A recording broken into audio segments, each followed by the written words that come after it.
My son insulted me at his graduation, right there, in front of the whole crowd. He said I belonged in an antique shop, not a joke, not a slip, a cold, sharp cut.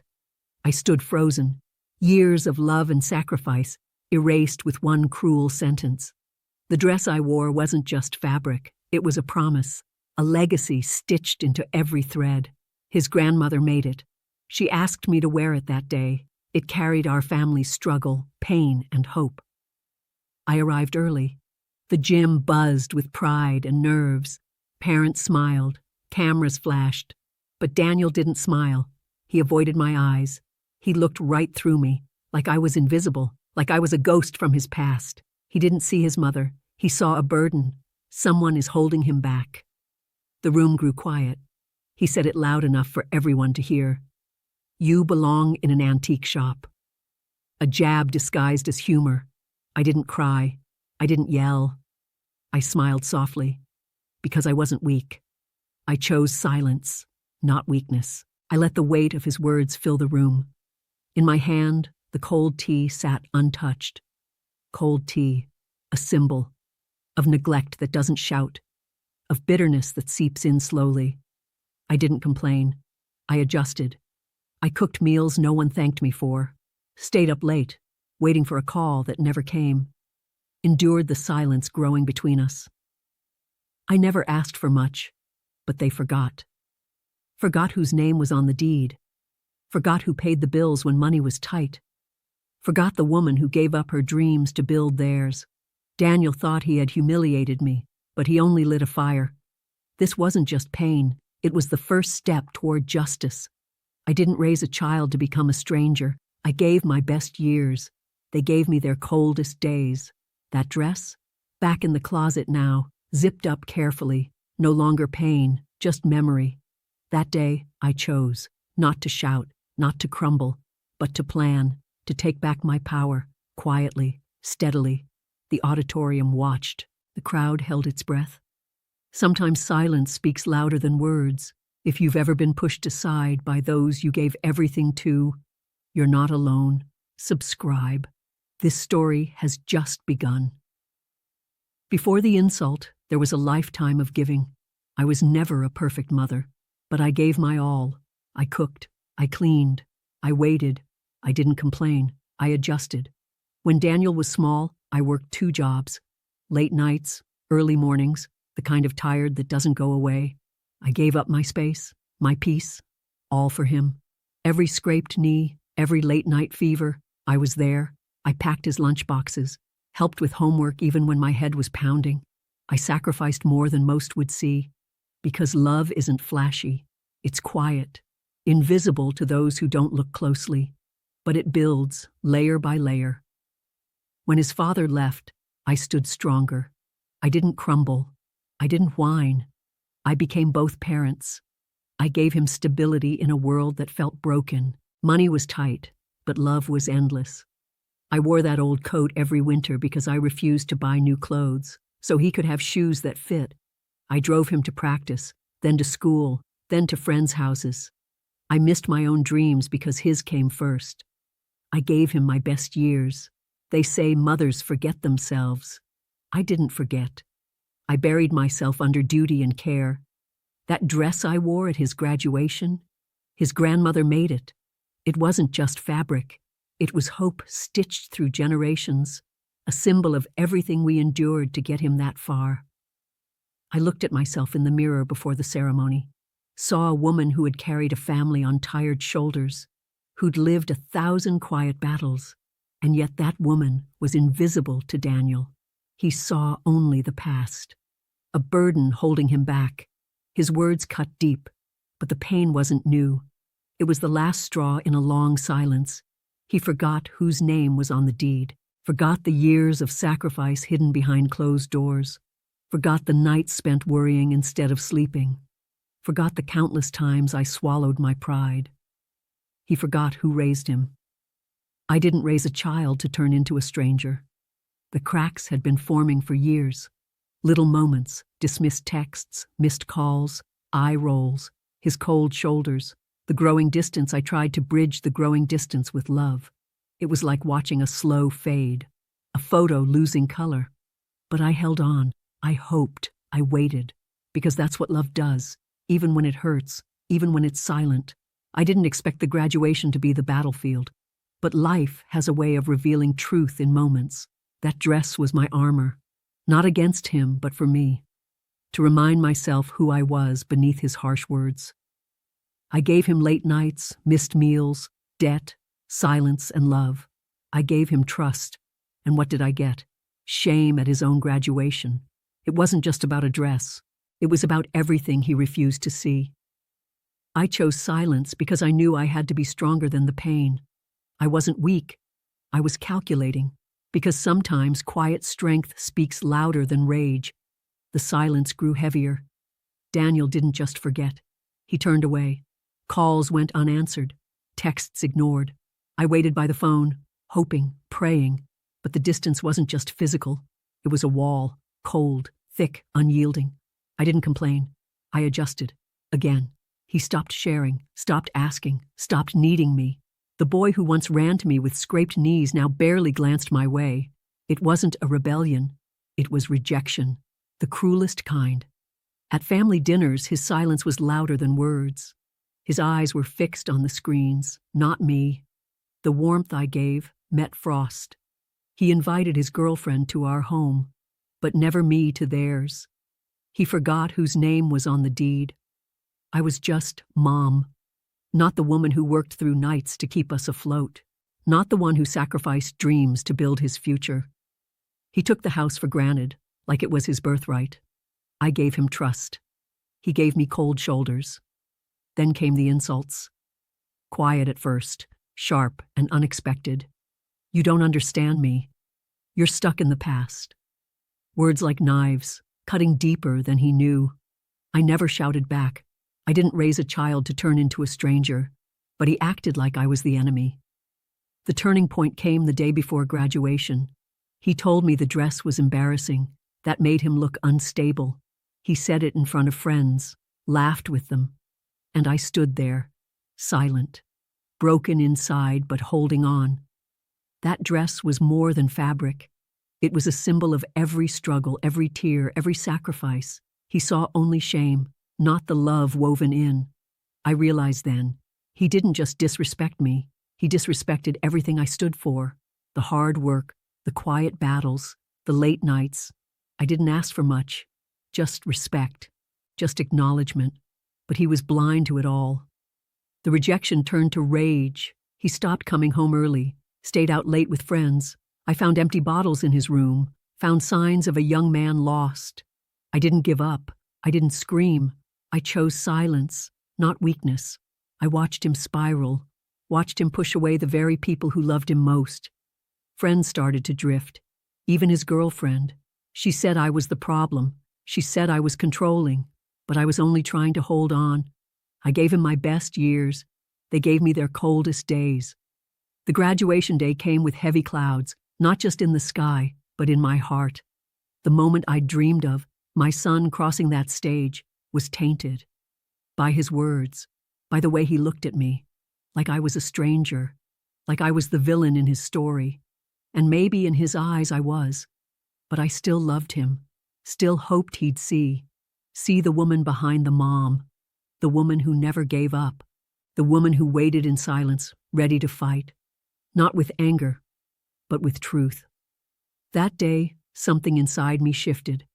The quiet love couldn't carry the weight anymore. I realized that to protect myself, to protect what I'd built, I had to fight back.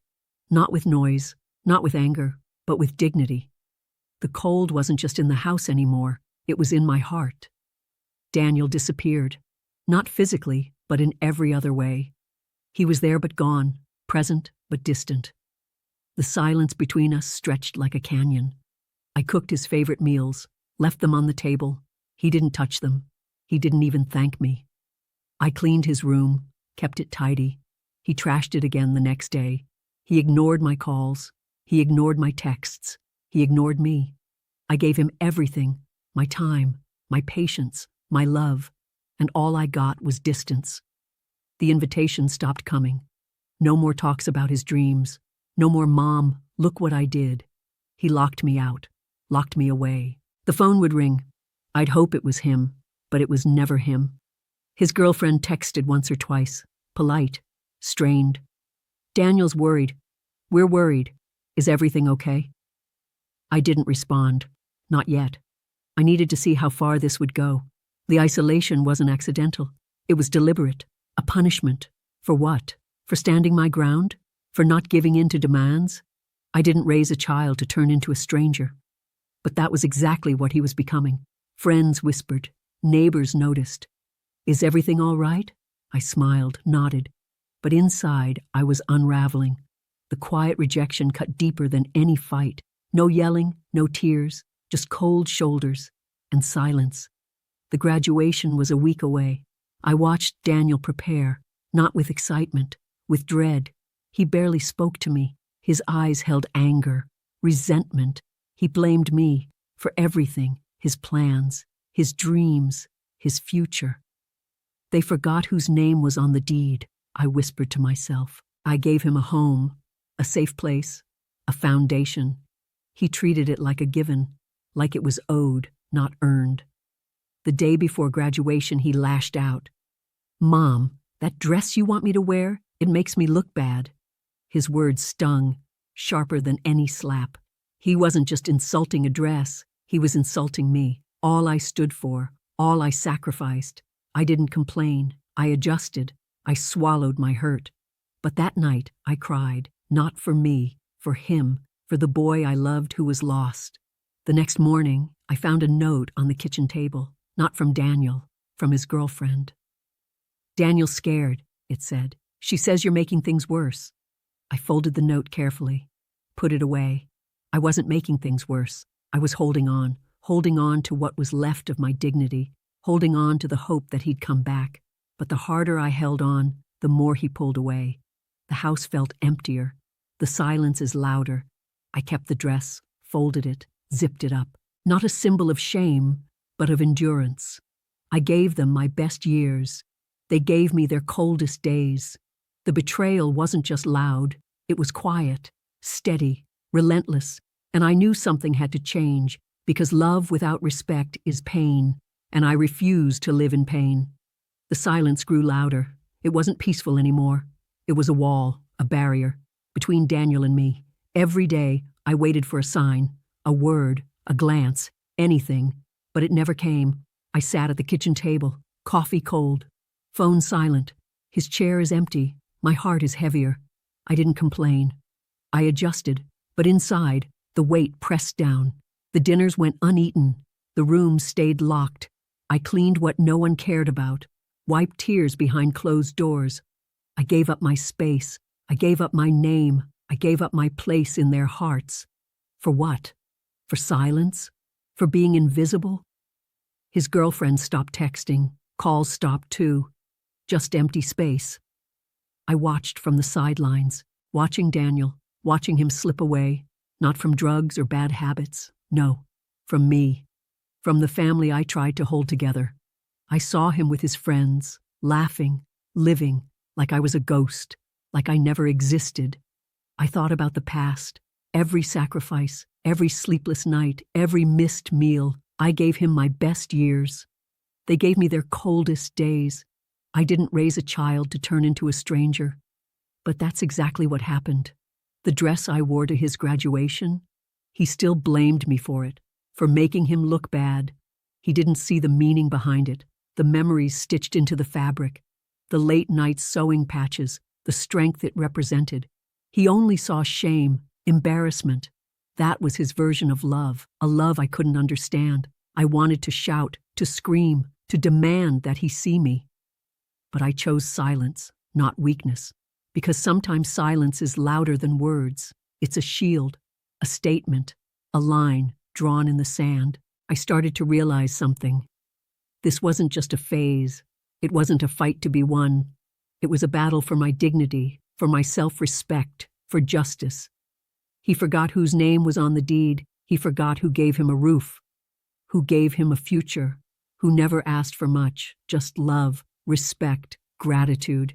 He forgot all that, and I was left with cold coffee and colder shoulders. But I wasn't done. Not yet. Something inside me shifted.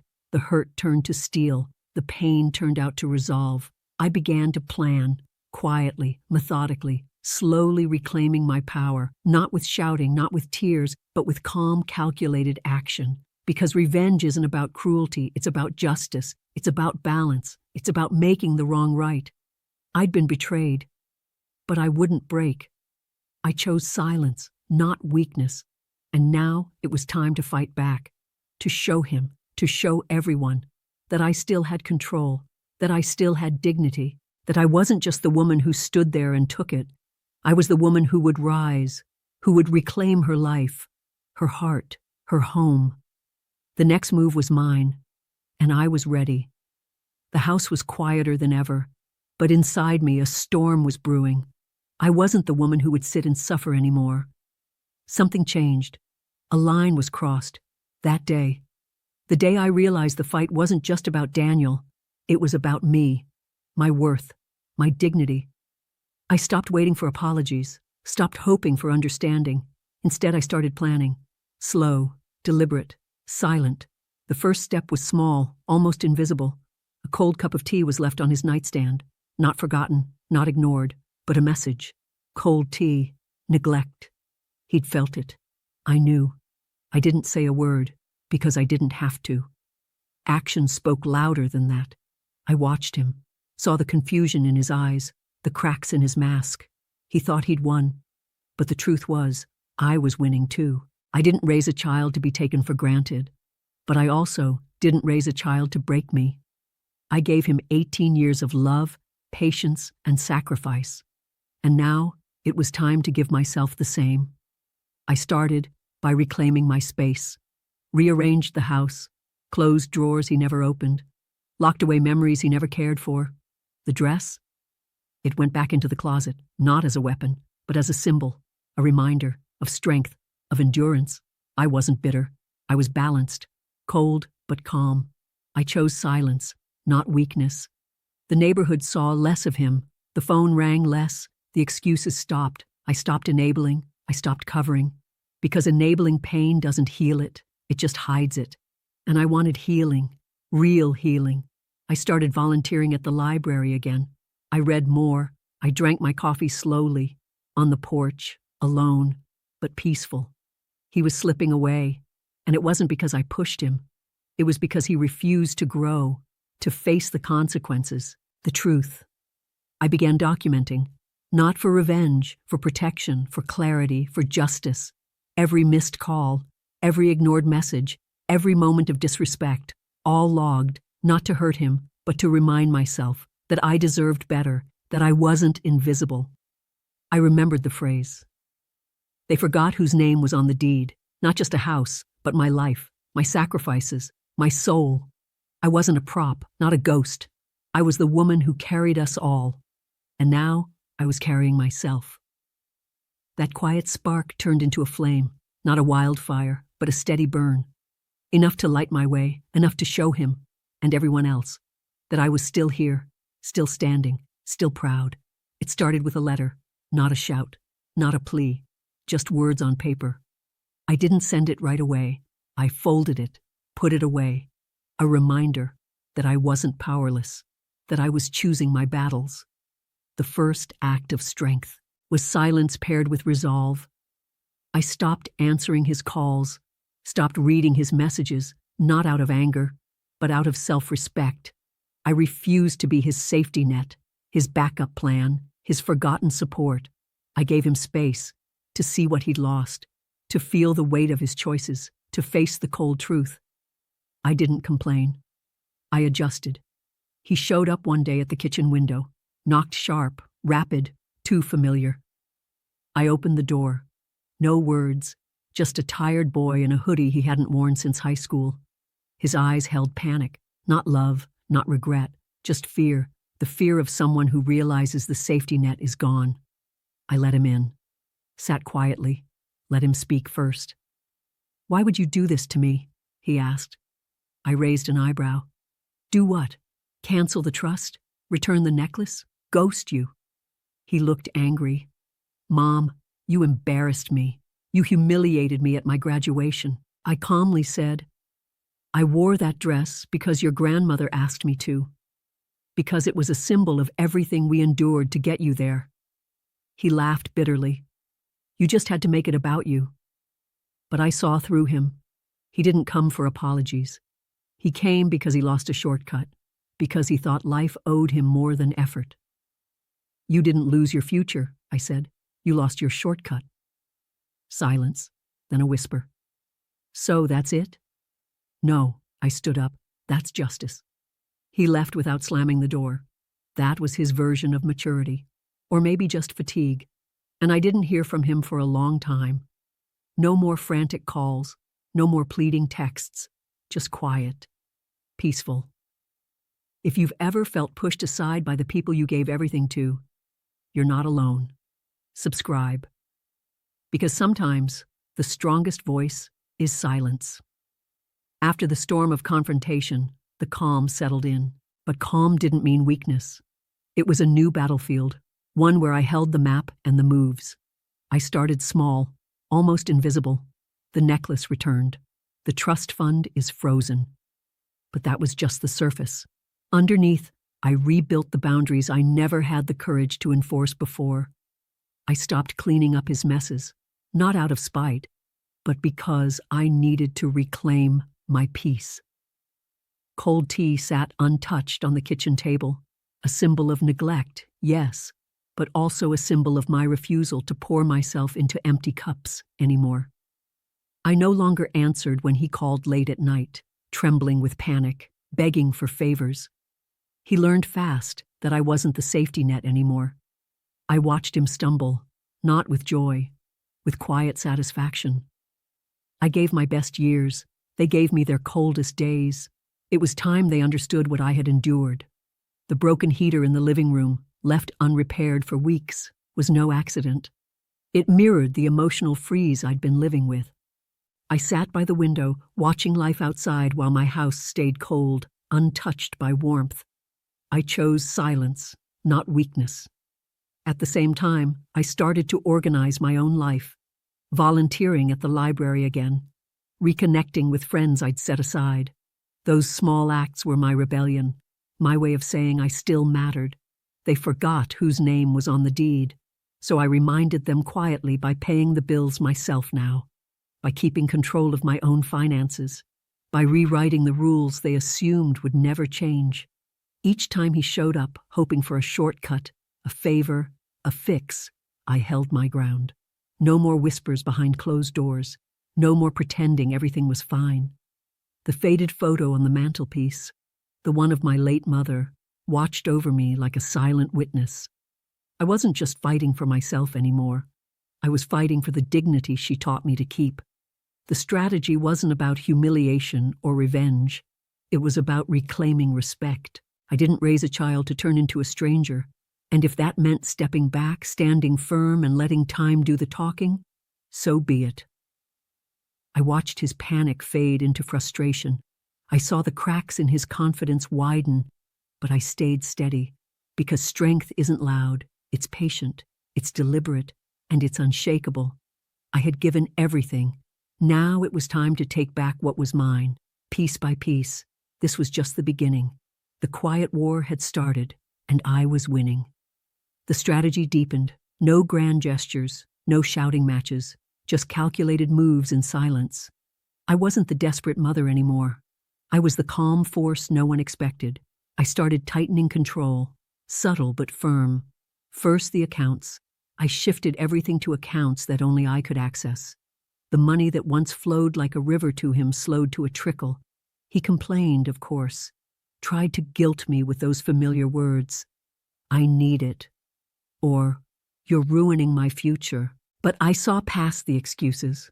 I saw entitlement disguised as desperation. I didn't complain. I adjusted. Every text he sent begging for money went unanswered.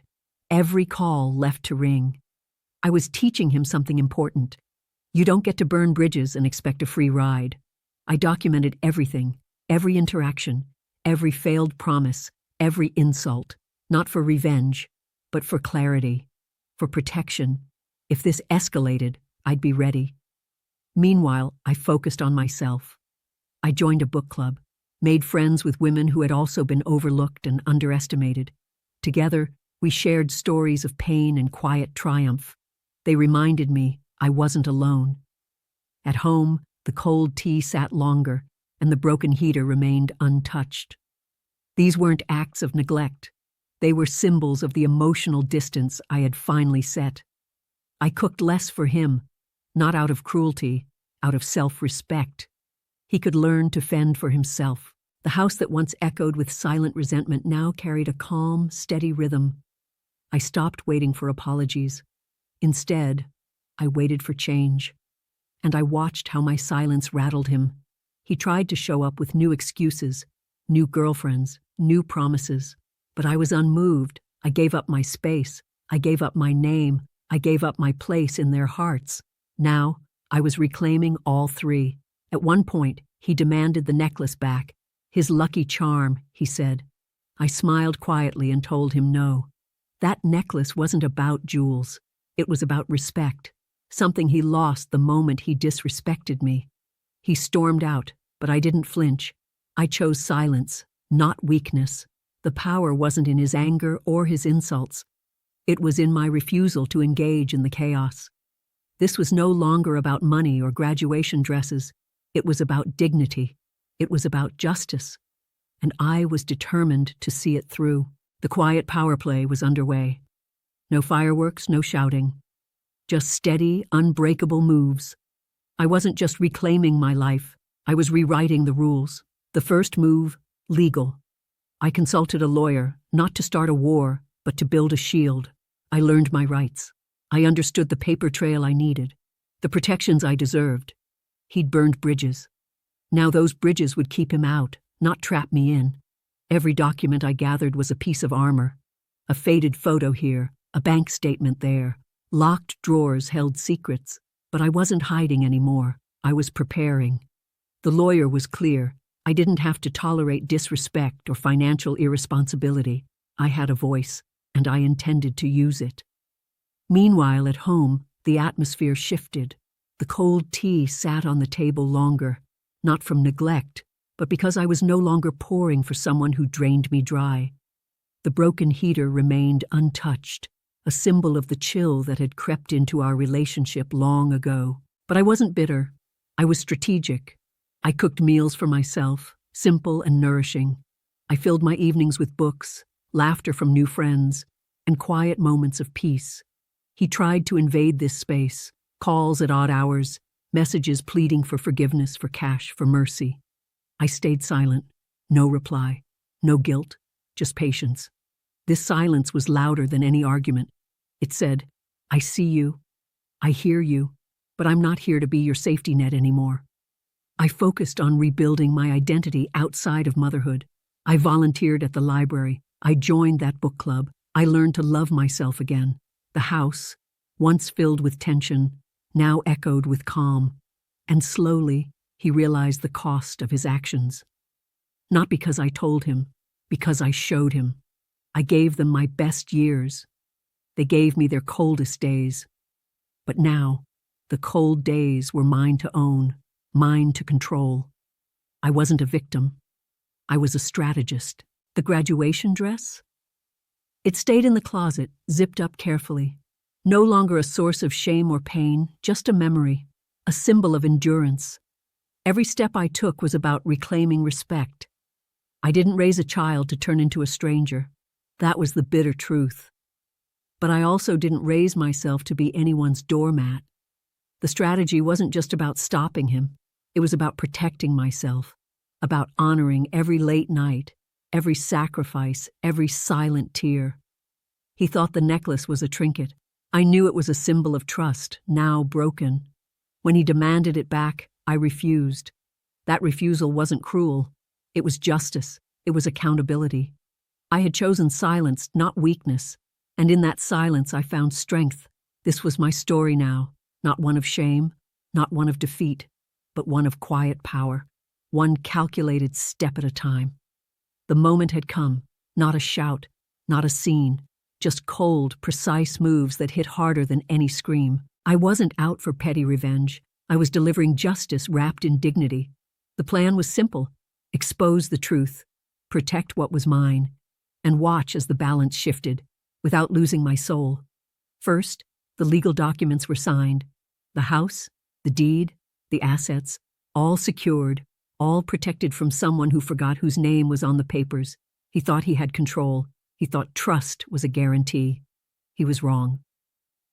Next, I quietly informed the people who mattered: family, friends, even his girlfriend.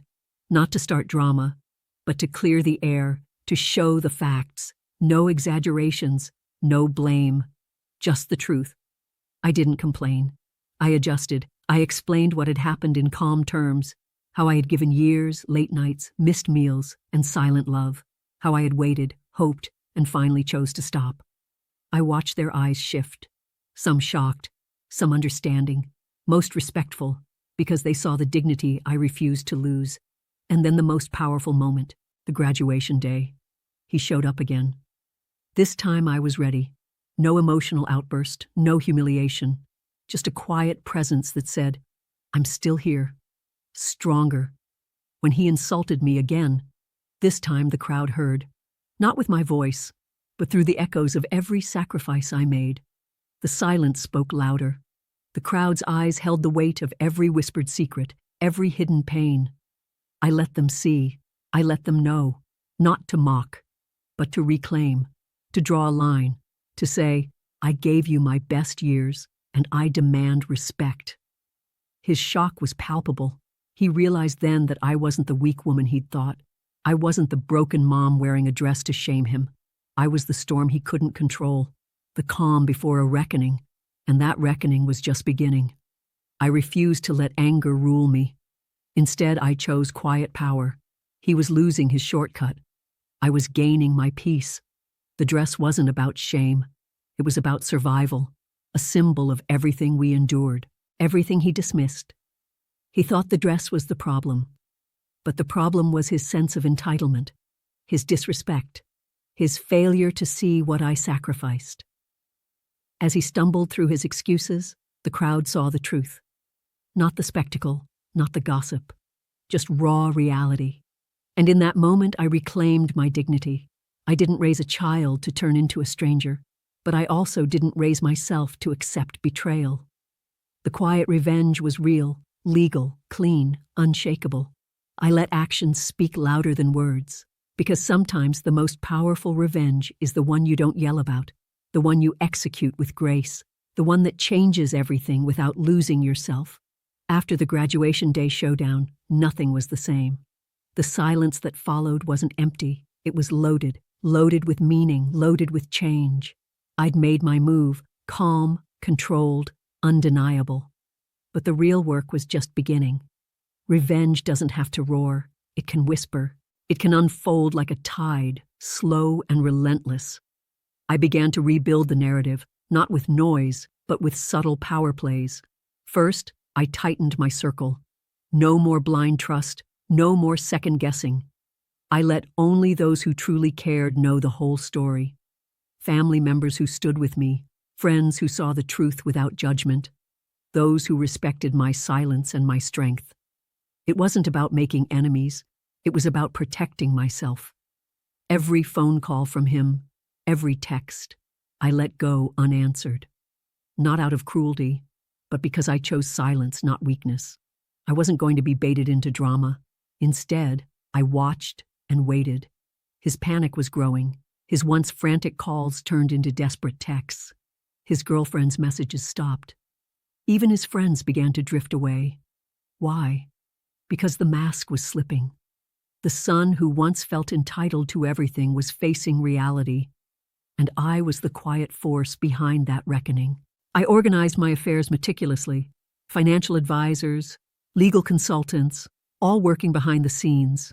I wasn't just protecting assets. I was sending a clear message. I'm no longer your safety net. I'm the gatekeeper of my own peace. The cold tea on the table, once a symbol of neglect, now became my armor. The broken heater in the hallway, once emotional freeze, now a reminder of the distance I'd crossed. Small symbols, yes, but powerful. Every day, I reclaimed a little more peace, a little more control. And every time he tried to pull me back in with guilt or shame, I stood firm. I gave them my best years. They gave me their coldest days. That truth echoed in every silent decision I made. He couldn't manipulate what I no longer gave away for free. I didn't raise a child to turn into a stranger, but I also didn't raise myself to accept less than I deserved. And this was justice, not loud, not messy, but clean and effective. The community began to notice. Whispers started about who really held the power. Not the son, not the drama, but the mother who chose peace over pain. That quiet strength is magnetic. It shifts perspectives, changes dynamics, makes people stop and think. Who really wins when silence speaks volumes? Who really loses when entitlement meets accountability? This wasn't about punishment. It was about truth. It was about respect. And slowly, very slowly, the balance began to tilt. Months had passed since the graduation storm. The air was thick with unspoken words, but I had no intention of breaking my silence just yet. Revenge isn't about rage, it's about strategy. It's about letting every calculated move land with precision. I wasn't seeking chaos. I was seeking closure. By now, the son's world was crumbling quietly. No more frantic calls. No more demands, just the raw consequences of entitlement crashing into reality. It was time for the final moves. First, I took control of the family assets, legally, cleanly, firmly. No drama, no shouting matches, paperwork signed, trust funds adjusted, accounts restructured. The money he once thought was guaranteed was no longer within reach.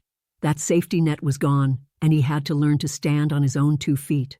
I hired a trusted attorney, a quiet force in the background, to oversee everything. The legal boundaries were clear, no loopholes, no second chances unless earned. But it wasn't just about money. It was about respect. It was about rebuilding dignity for myself, the woman who had given everything. The next move was social. I quietly shared the truth with close family and friends, not to shame him, but to protect myself. To make sure no one else fell for his act of entitlement and disrespect. The whispers began. But this time, they were on my side. People saw her strength. The mother who didn't break. The woman who stood tall, even when betrayed. There was power in that. I started volunteering more, at the library, community centers, anywhere I could give without expecting. Giving back on my own terms. My heart was still open, but my boundaries were steel. Meanwhile, he was rebuilding, slowly, clumsily. The letter he sent months ago was the first crack in his armor. I hadn't replied yet, not because I refused forgiveness, but because I demanded accountability. Actions speak louder than words. He needed to prove he was ready to change. This wasn't a game. This was life. The dress, once a symbol of pain and shame, was back in the closet, carefully zipped up. No longer a weapon, but a memory. A reminder of everything endured and overcome. Every cup of cold tea I poured, every quiet morning on the porch, was a small victory, a reclaiming of peace. The silence was no longer empty. It was full of strength. And then, finally, the moment came. He called, not to plead, not to accuse, but to say he wanted to try, to rebuild trust, to be a man, not a boy chasing shortcuts. I listened. I stayed calm. I knew the road ahead wouldn't be easy, but this time it was his choice. I didn't complain. I adjusted. I didn't raise a child to turn into a stranger, but I also didn't raise myself to be a doormat. This was justice, quiet, calm, unshakable. The crowd at graduation didn't see it all. They only saw the dress, the mockery. But this was the real story. The story of a mother who took back her power with dignity, who chose silence over chaos. She found peace in standing her ground. The final act wasn't about humiliation. It was about reclaiming respect. The storm had passed, not with thunder or screams, but with a quiet settling of dust.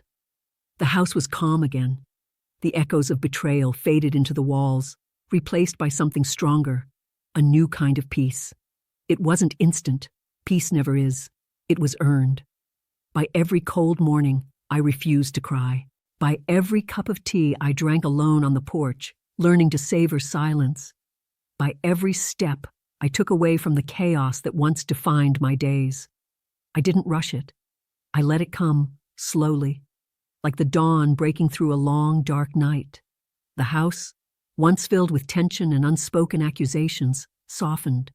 The faded photo of my mother on the mantel stood witness to the passage of time, a symbol of endurance and love that outlasted even the deepest wounds.